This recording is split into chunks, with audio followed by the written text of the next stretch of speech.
शुरू करो, डालो बुनियाद, घर महल नजर आएगा।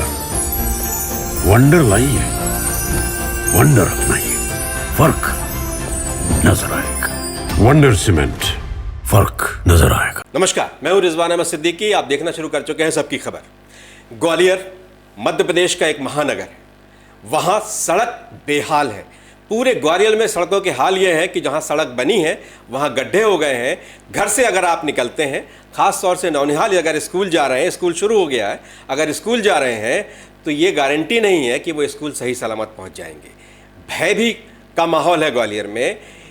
ग्वालियर के लोगों ने ये घोषणा कर दी थी कि अगर प्रभारी मंत्री मिल जाएं तो इनाम दिया जाएगा। प्रभारी मंत्री ग्वालियर पहुंच गए, सड़कों पर भी उतरे। वो दोपहिया वाहन से सड़कों पर जा रहे हैं, कई जगह गए, लेकिन एक ऐसी सड़क जहां कभी भी गड्ढा हो जाता है और गड्ढा कुआंनुमा गड्ढा हो रहा है, जान जोखिम में है लोगों की, वहां प्रभारी मंत्री नहीं पहुंचे। अब वो सड़कों की इस दुर्दशा की वजह से नहीं पहुंचे, उन्हें ये भय है कहीं वहां जहां उनका दोपहिया वाहन जा रहा है वो भी धंस जाए अंदर, या वो कोई और वजह है, उसकी सियासी भय है। ये तो हम आगे समझेंगे, इस पर चर्चा करेंगे। ग्वालियर नगर निगम का ये दायित्व नहीं है कि वो गार्बेज से लेके सारे शुल्क ले रहा है। पूरी 15-14 लाख की आबादी उसकी ग्राहक है। तो ऐसे में अगर वो बुनियादी सेवा में कहीं ना कहीं उसको पूरी तरह नहीं कर पा रहा दायित्व को, तो क्या अर्थदंड वापस देगा क्या वो जनता को, जिनके पैर टूट रहे हैं, जिनके हाथ टूट रहे हैं, जिनके साथ दिक्कत है सर? रीढ़ की हड्डी टूट गई 3 लोगों और 2 लोग मर चुके सर पहले। ये जी हमारी जोर से बोला था सरकार की संवेदनाएं उनके साथ है। और ये जो घटित हुआ है ये बाकी में चिंता का विषय है, और चिंता के साथ हम इस पर चिंतन भी करेंगे। नहीं, नगर निगम चूंकि एक शुल्क, नगर निगम एक ऐसा निकाय है जो शुल्क लेता है और जनता उसको बुनियादी तौर पे अपनी सुविधा के लिए शुल्क देती है। अगर वो बुनियादी सेवा नहीं दे पा रहा है तो निगम का दायित्व तो है कि नहीं साहब? एक बात सुनो, ये हम सबका दायित्व है कि आम जनता की सुविधाएं हम मुहैया कराएं, तो पूरी सरकार का। इसीलिए तो आज सरकार आपके बीच में आई है। आज इसीलिए तो अवलोकन करने आया हूँ। आपको मालूम है 23 और 24 को आया था मैं। आज कौन सी तारीख है? 4 तारीख। 4 गड्ढे बड़े हो गए जब हम आए थे। उस दिन भी कहते थे, आपने कहा कि कार्रवाई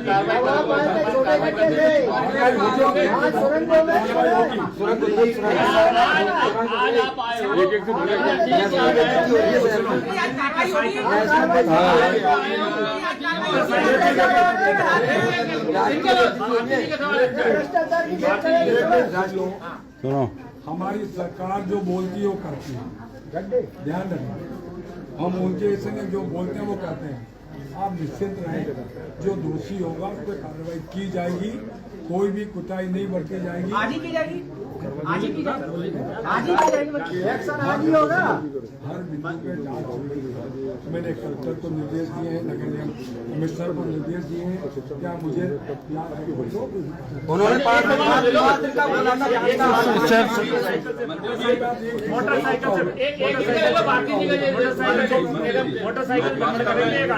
लोग हंसने लगे ग्वालियर का नाम सुनते ही कि ग्वालियर का नाम आती पहले कहते थे तानसेन की नगरी है। मान लीजिए हम लोग सब लोग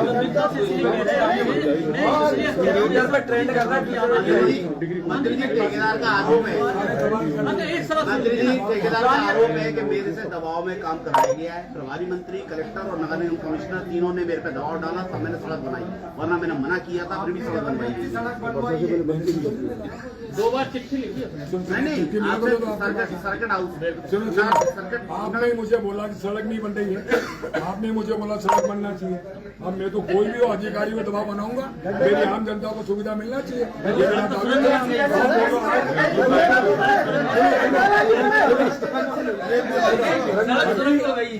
बोला कि हालत बहुत खराब हो रही है, तो मैं स्वयं मैंने आपको बोला कि आते से मैं उन सड़कों का अवलोकन करूँगा जो जर्जर और खराब हालत है। क्यों आया हूँ मैं, आप बता दो।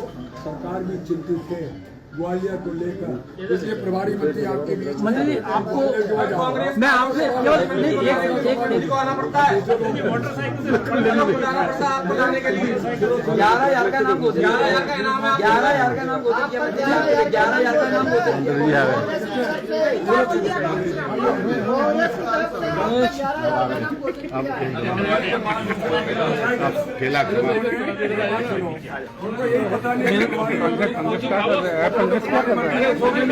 अरे धक्का पड़ रहा है ना। तो आज लगना चाहिए साहब ग्वालियर की जनता को कि प्रभारी मंत्री का एक्शन हुआ है। में होना चाहिए, जिसका उत्तर तो आपको देना चाहिए। अब हर महीने प्रभारी मंत्री अरे कुर्सी बैठ गई, मेरे से अरे कुर्सी उठाओ प्रधान जी की। वो कांग्रेस का बची है, समूह का चली गई। बैठ गई है। हो गया आपका मैं एक सवाल सुन लीजिए सुनाइए। मैं ये कह रहा हूँ सिंधिया जी मुख्यमंत्री जी लगातार जब भी ग्वालियर आते हैं हमेशा ग्वालियर का प्राचीन इतिहास बताते हैं, इस शहर की तारीफ करते हैं कि कैसा शहर था, उसको गंभीरता दिखाइए। जनता वाकई में बहुत आलोचना कर लोग परेशान हैं। कर दो बहुत लगना चाहिए कि आज मैंने निरीक्षण किया आपका एक मिनट, ये उसका मंच नहीं, अपने प्रेस वाले हैं। गंभीर नहीं होता तो मैं आता है इधर देखो बहुत गंभीरता से बात करता हूं। गंभीर नहीं होती सरकार तो प्रभारी मंत्री सामने मंत्री जी इसलिए आया हूं। और आप जो बोल रहे हो साइकिल से नहीं घूम सकता, क्यों चिंता चलिए। और इस विस्तार से समझने के लिए हम सबकी खबर के editor in chief Ravindra Jain साहब से बात करेंगे। रविंद्र भाई आपका बहुत बहुत स्वागत है। क्या है ये पूरा मामला? देखिए रिजवान भाई, ग्वालियर मेरी जन्मभूमि है और निश्चित तौर पर ग्वालियर में कोई घटना होती है तो मैं यहाँ बैठकर कभी खुश और कभी दुख दोनों होते हैं। ग्वालियर में जो इस समय हाल है, ऐसा लगता है कि भारतीय जनता पार्टी की सरकार का जो विकास है उसे ग्वालियर की सड़कें झेल नहीं पा रही हैं। अब आप देखिए, एक सड़क है जो ग्वालियर महल के चारों तरफ से घूमती है, चेतकपुरी की सड़क कहलाती है। उसे पिछले दिनों बाढ़ नियंत्रण का जो बजट है उस बजट से बनाया गया और आप चौक जाएंगे, 17 जून को शायद उसका शुभारंभ हुआ सड़क का, और 21 जून से जो गड्ढे होना शुरू हुए हैं तो 9 जगह से ये सड़क टूट चुकी है। ग्वालियर के लोग बड़े दुखी हैं क्योंकि केवल ये सड़क नहीं, पूरा ग्वालियर इस समय विकास के नाम पर आंसू बहा रहा है। बच्चे जब स्कूल छोड़ने माँ जाती है ना, बस में बिठाती है तो अंदर से हिल जाती है, रूह कांपती है कि जब तक बच्चा सही सलामत घर ना आ जाए, कब क्या हो जाए। ट्रक की ट्रक नीचे उतर रहे हैं। अपन आगे बढ़ने से पहले रिजवान भाई वहाँ की कुछ वो दिखाते हैं कि जो गड्ढे हुए हैं, ये गड्ढे, इनको गड्ढा कहेंगे या गुफा कहेंगे या कुआं कहेंगे या बावड़ी कहेंगे, सड़कों का क्या हाल है। एक बार थोड़ा सा आप ये देख लीजिए, फिर मैं आगे की बात आपको बताऊंगा।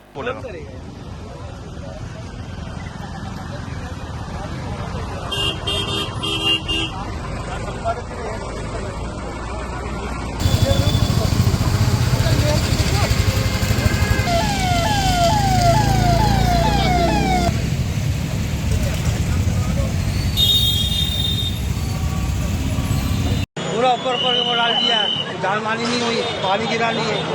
अगर पानी हो जाए गिरता तो कई लोगों को आने का नहीं होती ना होती। जब पूरा आने का आती है जब पूरा पोल से पानी। आपका नाम बता दीजिए। अशोक।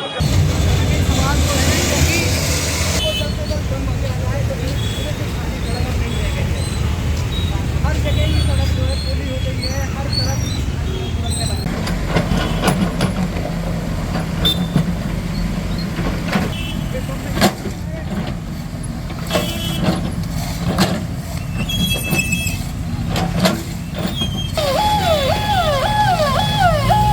बिल्कुल आप ये देख रहे होंगे, ये जो सड़क है ये सड़क नहीं है, जगह जगह गड्ढे हो गए हैं और इतने बड़े बड़े गड्ढे हैं, अब इन्हें गड्ढा तो कह ही नहीं सकते हम। ये तो एक सुरंग बन गई है यहाँ अंदर और खाई जैसा हाल है। ये शहर, ग्वालियर शहर, ऐतिहासिक शहर, वहाँ की सड़कें आप देख रहे हैं और कितना भयभीत है यहाँ के लोग। उन्हें डर है कि वहाँ जिस सड़क पर वो चल रहे हैं वहाँ की ज़मीन न खिसक जाए उनके पैरों तले। ये हालात हैं ग्वालियर की इन सड़कों के। प्रभारी मंत्री को भी हमने दिखाया था, आप एक बार फिर देख लीजिए, वो सड़कों पर घूम रहे हैं प्रभारी मंत्री। उनके साथ वहाँ स्थानीय जो मंत्री प्रद्युम्न सिंह तोमर हैं वो भी हैं और प्रभारी मंत्री तुलसी सिलावट भी आपको देख रहे हैं, मोटरसाइकिल पर सवार हैं। अपने साथियों के साथ सवार हैं, जगह जगह जा रहे हैं, सड़कों के हाल भी उन्होंने देखा है। ऐसा नहीं कि वो अनभिज्ञ है इस सड़क के हाल से, वो सड़कों के हाल भी उन्होंने देखे, लेकिन वो वहाँ नहीं गए। रविंद्र भाई क्या कहेंगे आप? देखिए रिजवान भाई, मैं उसी को कंटिन्यू आगे कर रहा हूँ। दरअसल जो आपका सवाल है कि प्रभारी मंत्री और ऊर्जा मंत्री उस सड़क को देखने क्यों नहीं जा रहे हैं जो सड़क 9 जगह से टूट चुकी है पिछले 9 दिन में। आप सोच लिए उनका राजनीतिक भविष्य दांव पे लग जाएगा यदि वहाँ जाके उन्होंने बयान दे दिया, क्योंकि पूरा शहर चाहता है, पूरा मीडिया चाहता है कि एक बार ये दोनों मंत्री उस रोड पे आ जाएं और वहाँ खड़ा करके उनका इंटरव्यू कर लें। दरअसल ग्वालियर के एक बहुत बड़े विकास पुरुष हैं जिनके महल के नीचे का नाला डाइवर्ट करने के लिए ये रोड बनाई गई। अब कैसे हिम्मत पड़ जाएगी, क्योंकि वो इनके आका हैं दोनों के। आप सोचिए कि राजनीति का स्तर क्या हो गया है, भ्रष्टाचार का स्तर क्या हो गया है। और ग्वालियर जो कहते हैं मेरा ग्वालियर मेरा, अब मेरे को समझ में नहीं आ रहा है कि जिस व्यक्ति के, जिस नेता के, जिस विकास पुरुष के घर के बाहर सड़क खराब हुई है और टूट चुकी है, भ्रष्टाचार की भेंट चढ़ चुकी है, उनके उसूल कहाँ हैं? वो तो ये कहते थे ना कि उसूलों पर आँच आए तो टकराना ज़रूरी है और इंसान हो तो इंसान नज़र आना ज़रूरी है। अब कहाँ है वो मर्द, कहाँ है वो मर्द जो इंसानों पर बात कह रहे थे? बहुत बड़ा मामला है। ग्वालियर के लोग खून के आंसू बहा रहे हैं। एक सवाल मेरा आपसे ही है, वैसे भ्रष्टाचार तो रग रग में समा गया है, लेकिन ये तो बेशर्मी है, बेहयाई है। वो सारी नैतिकता ख़त्म हो गई है जो कहीं ना कहीं थोड़ा बहुत लोक लाज रहता था। ये नाला वहाँ से हटाने, बरसों पुराना नाला है ये, तो वहाँ नाला हटाने की क्यों ज़रूरत है? मुझे ये बताया है मुझे कि किसी ने, वास्तु वाले ने बताया कि यदि आप महल से नाले को डाइवर्ट कर देंगे तो आपका राजनीतिक कद राष्ट्रीय स्तर पर बढ़ जाएगा। शायद पीएम बनने के उनके कुछ होंगे, मुख्यमंत्री तो हो सकता है मुख्यमंत्री या पीएम बनने का कोई होगा। तो ऐसा लगता है कि किसी वास्तु वाले के कहने पे ये नाला डाइवर्ट हुआ। इस तरह की खबरें हवा में। इसके देखिए मैं बता दूं, इसके कोई प्रूफ मेरे पास नहीं है। हम वहाँ स्थानीय पत्रकारों से बात कर रहे हैं तो वो भी यही कह रहे हैं कि नाला डाइवर्ट करने के चक्कर में ग्वालियर की ये दुर्दशा हो रही है। जनता त्राही त्राही कर रही है, लोग चिल्ला रहे हैं, भयभीत हैं, सड़क पूरी बह गई है, सड़क ही नहीं बची वहाँ। और बहुत चीज़ें ऐसी याद आने लगी, पुरानी चीज़ें, गड्ढे में सड़क है, ये सड़क में गड्ढा है, ये सब चीज़ें याद आने लगीं।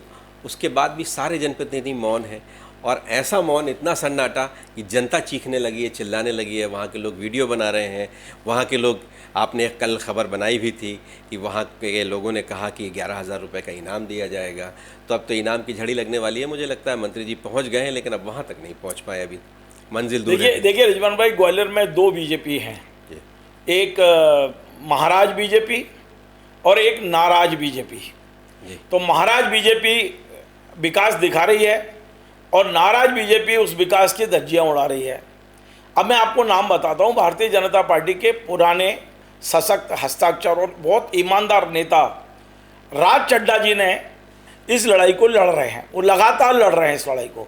भारतीय जनता पार्टी के जिला अध्यक्ष और वो मध्य प्रदेश भारतीय जनता पार्टी के प्रदेश कार्यकारिणी सदस्य, ग्वालियर मेले के अध्यक्ष रह चुके हैं। वो बेचारे 80 साल के आसपास हैं, वे इस लड़ाई को लड़ रहे हैं। अब आप उनको कह दो कि वो नाराज भारतीय जनता पार्टी है, वो क्या मुद्दे उठाते हैं।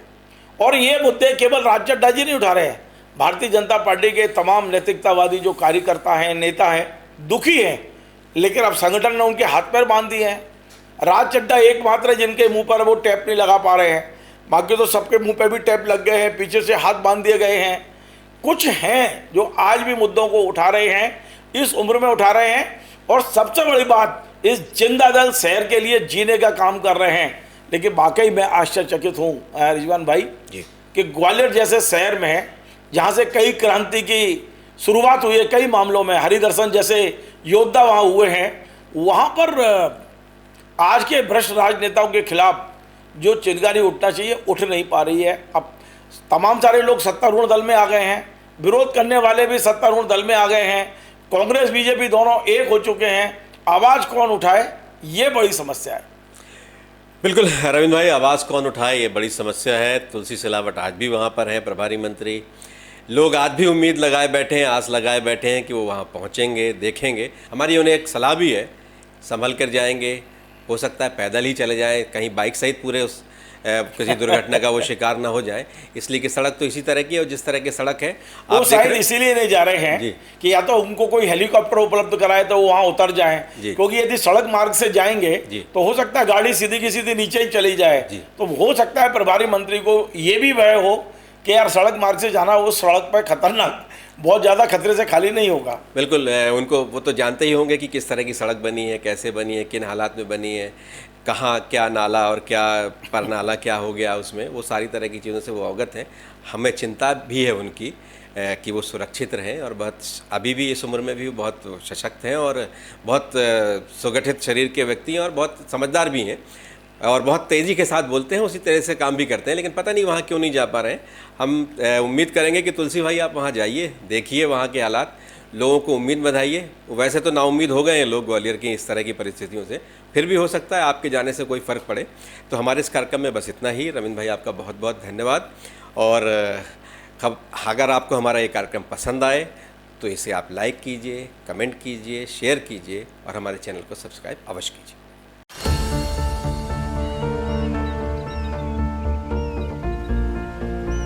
जो बनकर मेरा हमसफर आएगा सिर्फ उसी को फर्क नजर आएगा। शुरू करो, डालो बुनियाद, घर महल नजर आएगा।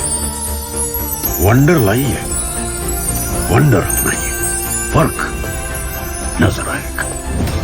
वंडर सीमेंट, फर्क नजर आएगा।